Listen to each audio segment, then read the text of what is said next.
Bonjour à tous, bienvenue dans cette nouvelle vidéo sur ma chaîne YouTube et on se retrouve aujourd'hui, nous sommes le 13 décembre, chiffre porte-malheur. Il est 6 h ce matin et on va partir là, pas du tout, contrairement à lundi où il y avait le côté Superman, le côté l'espoir et tout. Là on casse l'espoir. Ah là, dès le mercredi on casse tout, on n'est plus du tout dans la bienveillance, etc. Puisque là on va aller dans un monde un peu horrifique. Un peu angoissant, qui va vous mettre peut-être un peu dans le malaise, etc., etc. Mais qui a été une de mes lectures favorites de cette année 2023. Et pour info, je l'ai même relu dans cette période d'Halloween, parce qu'il était sorti bien avant. Et lors de la période d'Halloween, je me suis refait la duologie, puisque aujourd'hui je vous parlais du premier titre, et demain matin à 6 h, on se retrouvera pour la suite. Je vous parlerai du deuxième titre, du diptyque pour le moment, parce que pour le moment il n'y a que 2 titres dans cette collection, et j'espère qu'il y en aura plein d'autres. Alors évidemment, donc on va parler aujourd'hui de cette collection, donc la collection Urban, avec comment il s'appelait, le passage, c'est ça, j'allais dire le phare, n'importe quoi. Le passage donc du duo Jeff Lemire et Andrea Sorrentino, qui est dans la collection Les Mythes de l'Ossuaire. Alors c'est une collection qui va concentrer un certain nombre de titres de Jeff Lemire qui se déroule dans le même univers et qui a des références interconnectées. Mais pour information, chaque titre est indépendant. C'est-à-dire que son histoire est indépendante, il y a un début, un milieu, une fin, et vous n'avez pas besoin, moi je ne le savais pas, je demandais même d'ailleurs, est-ce qu'il faut plutôt lire celui-ci et l'autre après?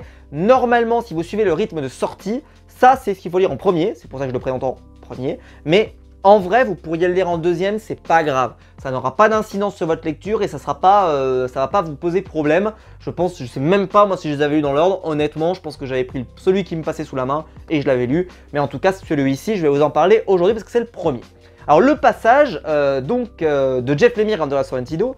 Je voulais dire d'abord pour commencer que Jeff Lemire et Andrea Sorrentino, c'est pour moi le binôme du comics moderne, comme les Jeff Loeb et Tim Sale, etc., etc. C'est des gens donc je suis content de les voir ensemble en train de travailler. Pour moi, c'est le meilleur partenaire possible pour Jeff Lemire, Andrea Sorrentino. Il a notamment été le premier que j'ai découvert en comics avec le run sur Green Arrow de la période New 52 où ils étaient ensemble tous les deux et Andrea Sorrentino nous a produit des pages absolument incroyables. Alors de quoi ça parle? Alors ça va être très dur à résumer parce que franchement sans déconner, il n'y a rien entre guillemets dans l'enjeu. Alors dans l'enjeu c'est quoi? Vous avez un phare que vous voyez ici dans le dessin, d'accord? Et le but, ça va être, sans spoiler, parce que c'est dur, ça va être d'aller voir ce qui se passe parce qu'il y a une fosse où il se passe des trucs bizarres et on va envoyer des gens pour aller voir ce qui s'y passe. C'est assez clair ou pas? J'espère que ça l'est.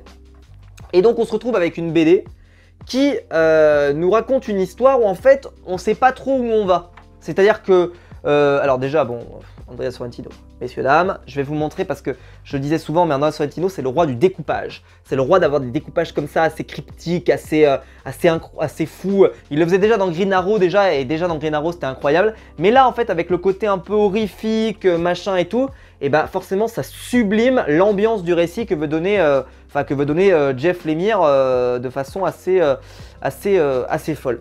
Alors, donc il y a des éléments bizarres qui se produisent, il y a un personnage qui apparaît, on ne sait pas trop qui c'est, il fait peur, il nous effraie, on tourne les pages, voilà, il y a vraiment ce côté un peu film d'horreur et tout, même si comme je vous expliquais, là on n'a pas la musique par exemple pour nous accompagner ou pour nous faire des énormes jumpscares comme on pourrait avoir dans les films d'horreur, quoi. C'est ça qui nous fait sursauter dans les films d'horreur, mais là ici c'est pas forcément le cas.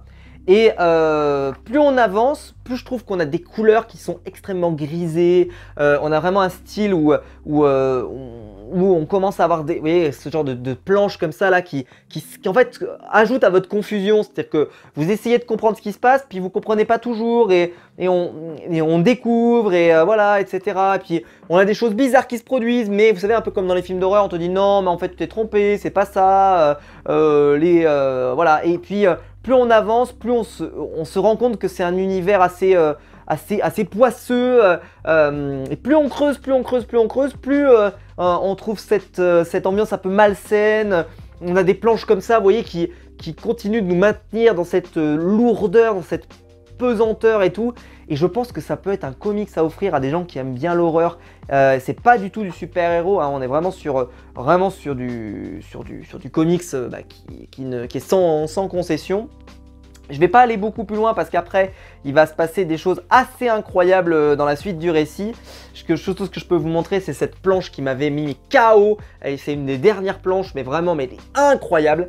Et en fait, plus on avance dans le récit, moins on a l'air de comprendre, ce qui est un peu étonnant parce que plus on avance, normalement on est censé comprendre, mais le comics n'arrête pas de nous perdre, on part sur un enjeu, au final non, machin et tout. C'est absolument formidable, c'est génial, c'est pour moi l'un de mes coups de cœur de l'année, ne passez pas à côté, c'est un magnifique, alors c'est très grand format, hein. C'est un format bien plus grand qu'un comics, c'est vraiment un format BD mais grand, c'est le format Urban. De mémoire, c'est pas très cher en plus, c'est pas exorbitant.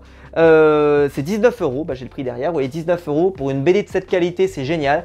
Je pense que ça peut s'offrir à tellement de gens, alors offrez pas là ça à des gamins, mais offrez ça à des adultes qui aiment bien l'horreur, qui aiment bien voilà, ce type d'ambiance et tout. Je pense qu'ils vont se poser dans un canapé et ils vont pas le lâcher, c'est-à-dire qu'ils vont se lancer dedans. Alors c'est cryptique quand même, c'est-à-dire que c'est un peu, c'est censé nous décontenancer, ça nous sort un peu de notre zone de confort.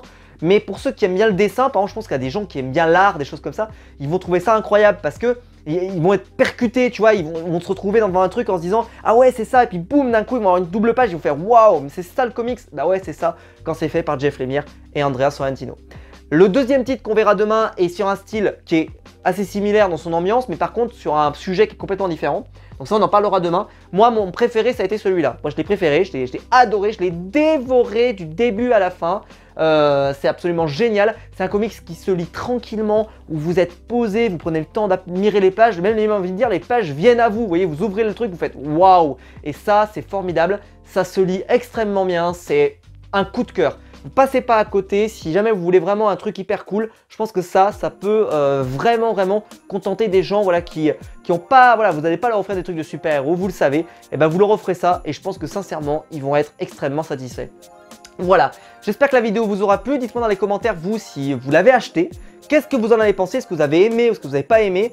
Dites-moi si vous n'avez pas aimé. Est-ce que ça vous a trop perturbé, etc. Dites-moi ça. Moi, en tout cas, j'ai adoré. Je suis rentré à fond dans le délire. Mais dites-moi ça dans les commentaires. J'espère que la vidéo, en tout cas, vous aura plu. Si c'est le cas, vous pouvez liker, vous pouvez vous abonner, vous pouvez la partager sur les réseaux sociaux. Il y a le bouton rejoindre ici juste en dessous pour devenir un membre soutien. Et je vous en remercie. Et quant à nous, on se retrouve très vite pour de nouvelles vidéos sur ma chaîne YouTube. Ciao!